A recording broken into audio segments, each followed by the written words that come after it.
बेरोजगार हो गए हैं।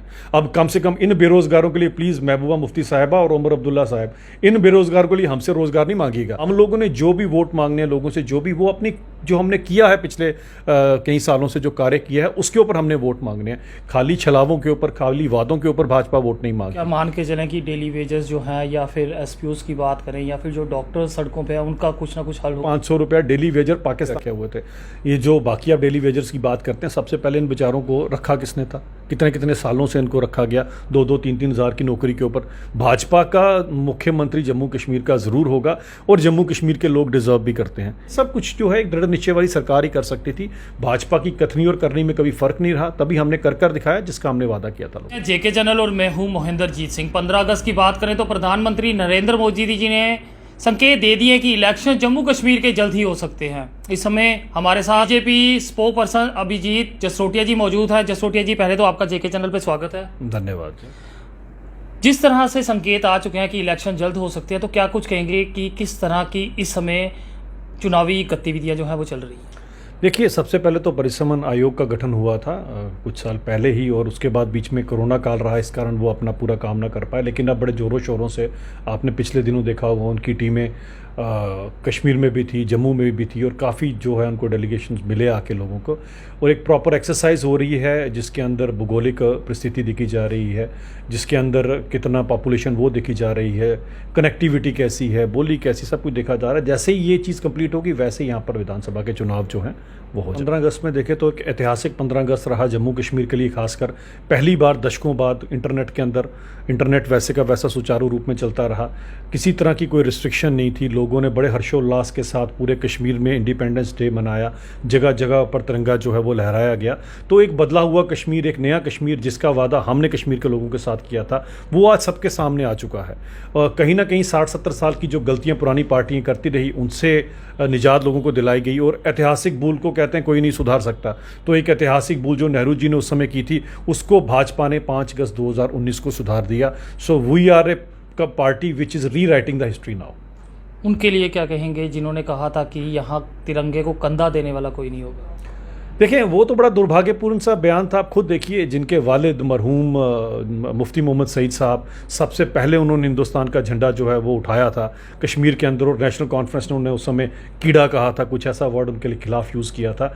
उनके फादर ने इतना बड़ा काम किया, उनकी बेटी ने अगर ऐसा एक काम किया तो कहीं ना कहीं दुख होता है देखकर उनकी तरफ कि ऐसा उनको बयान नहीं देना चाहिए था। लेकिन खैर, जैसी करनी वैसी भरनी। आज देख लीजिए उनके पार्टी का क्या वजूद है, कहाँ पर वो लोग चले जा चुके हैं। क्योंकि अपने ही देश के खिलाफ बात करना, सबसे पहले तो उनको अपना पासपोर्ट चेक करना चाहिए। अरे आपके पास हिंदुस्तान का पासपोर्ट और उसी देश के खिलाफ आप बात करेंगे और वो भी ओछी सी राजनीति चमकाने के लिए, तो ये दुर्भाग्यपूर्ण ही रहेगा। ये भी बात देखने को आई थी कि जिस तरह से कानून नया लाया गया कि पत्थरबाजों को ना ही पासपोर्ट मिलेगा और ना ही वो अपने सरकारी नौकरी के लिए आगे बढ़ पाएंगे, वहीं उमर अब्दुल्ला की तरफ से भी बयान देखने को मिले, तो क्या कोई संकेत देते हैं? देखिए, ये तो इनकी अपीसमेंट पॉलिसी हमेशा रही ना। आप एक चीज़ समझिए, जो हर लोग कहते हैं जी क्यों पत्थरबाजों के खिलाफ कार्रवाई कर रहे हैं, क्यों कर रहे हैं, ये हमेशा इन्हीं लोगों को, ये जो है इनकी अपीसमेंट पॉलिसी से ही अपनी सियासत जो चमकाते रहे। आप सबसे चीज़ ज़रूरी समझिए कि इनके खिलाफ कार्रवाई कितनी ज़रूरी है। एक तरफ हमारी देश के जो फौज है, हमारा जो जवान है, वो टेररिस्टों के साथ लड़ रहा है, 1 to 1 वहाँ हमने सामने फायरिंग हो रही है और पीछे से उसको पत्थर मारे जा रहे हैं। आप बताएं किस देश का ऐसा कानून है जो बख्शेगा उन्हें? हम तो सिर्फ इनके लिए इतना सा ही कर रहे हैं कि इनके खिलाफ कानूनी कार्रवाई हो। कहीं अगर ये अफगानिस्तान या पाकिस्तान जैसे मुल्क में हो तो शायद इनको पता नहीं क्या सूली पे ना चढ़ा दें वो लोग। ये तो उनका आप भाग्य समझिए कि ये हिंदुस्तान के अंदर है। फिर भी अगर छोटी मोटी इनके खिलाफ कार्रवाई की जा रही है, उसके ऊपर अगर इतनी हाय तौबा मचाती हैं ये पॉलिटिकल पार्टीज़, तो इन्हीं पॉलिटिकल पार्टीज़ के कारण ही पिछले 50-60 साल से कश्मीर जल रहा है। पिछले दिनों ये भी देखने को मिला कि कई युवा जो पत्थरबाजी में शामिल थे जिन्हें छोड़ा भी गया था, और कई युवक जो हैं पासपोर्ट के सहारे पाकिस्तान गए और वापस भी नहीं लौटे। देखिए ना, बड़ा दुर्भाग्यपूर्ण है क्योंकि अभी आप देख लीजिए, इनके मैनिफेस्टो में पीडीपी के लिख रखा है कि सारे के सारे दरवाजे खोल दो जी, आने दो, जाने दो, पाकिस्तान के साथ ट्रेडिंग करो, पाकिस्तान के साथ आप ये करो वो करो। यही इन्होंने मैनिफेस्टो में अपने लिख कर रखा हुआ है। आप एक बात बताएं, जो वैलिड पासपोर्ट पर लोग भी गए पाकिस्तान में, वो भी वहाँ से टेररिस्ट बनकर लौटे हैं। तो ऐसे लोगों के साथ क्या बॉर्डर सील करके नहीं रखनी चाहिए? और आज की डेट में हमने बॉर्डर के ऊपर कड़ी निगरानी रखी है, इसी कारण तो इन्फिल्ट्रेशन कम हो गई।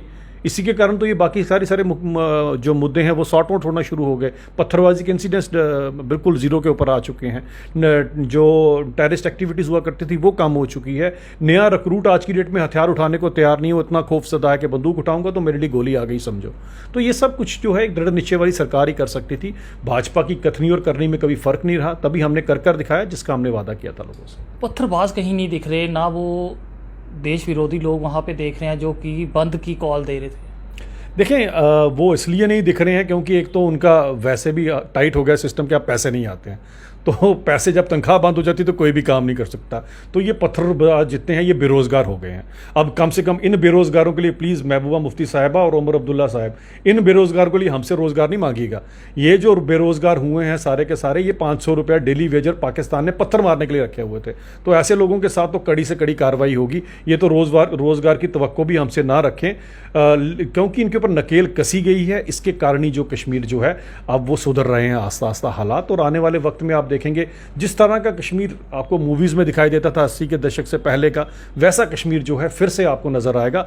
कुछ साल कुछ देर और ज़रूर इंतज़ार करना पड़ेगा। आपने कहा कि कश्मीर में जो डेली वेजर पत्थरबाज थे उनके लिए कुछ नहीं सोचा जाएगा, मगर जो आम डेली वेजर्स है उनके लिए आपकी सरकार की तरफ से किस तरह की पॉलिसी है? क्योंकि बेरोज़गारी की दर है वो लगातार बढ़ रही है। अगर वही महंगाई की बात करें तो उसकी भी दरें जो है लगातार बढ़ रही हैं। देखें, ऐसा है कि ये जो बाकी आप डेली वेजर्स की बात करते हैं, सबसे पहले इन बेचारों को रखा किसने था? कितने सालों से इनको रखा गया 2-3 हज़ार की नौकरी के ऊपर।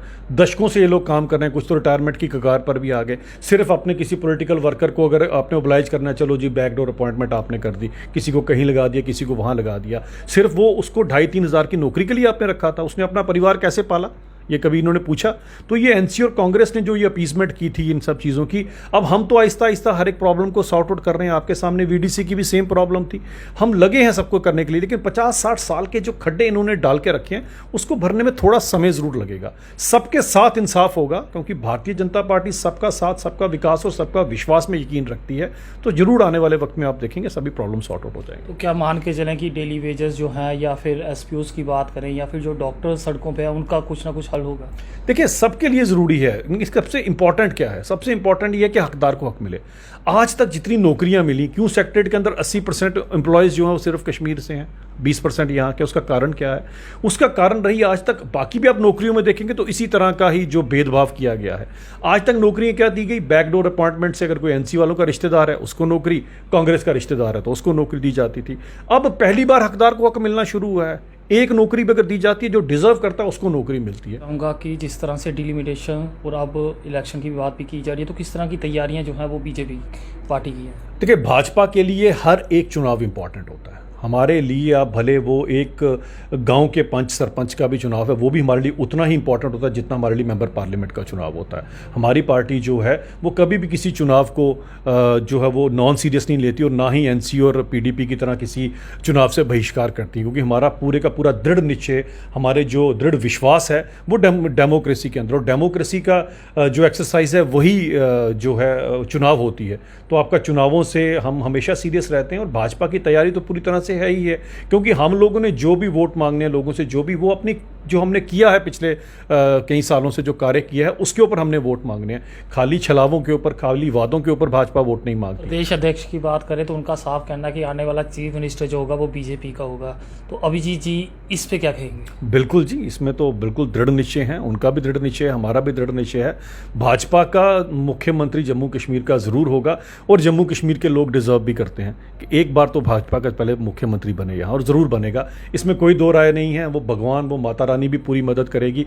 जम्मू के लोग हैं, कश्मीर में भी बड़े लोग हैं जो भाजपा के साथ हमारे साथ जुड़े हुए हैं। आप ज़रूर देखेंगे कि आने वाले चुनावों के बाद मुख्यमंत्री जो होगा वो भाजपा का ही होगा। क्या रविंदर रैना जी वो नाम होगी? देखिए जी, कोई भी हो सकता है, ये तो पार्टी की हाईकमांड डिसाइड करती है किसको बनाना है किसको नहीं बनाना। हमारे यहाँ पर तो सब कुछ जो तय होता है वो पार्टी हाईकमांड जो भी डिजर्व करता है ज़रूर वो बनेगा। तो बहुत बहुत शुक्रिया सर हमसे बात करने के लिए। धन्यवाद। तो अभिजीत जी हमारे साथ थे, स्पोक पर्सन बीजेपी के, और उन्होंने साफ कर दिया कि कहीं ना कहीं जिस तरह से प्रदेश अध्यक्ष जी का कहना है कि आने वाला चीफ मिनिस्टर जो होगा वो बीजेपी की तरफ से होगा, तो कहीं ना कहीं इन्होंने भी वो संकेत दे दिए हैं।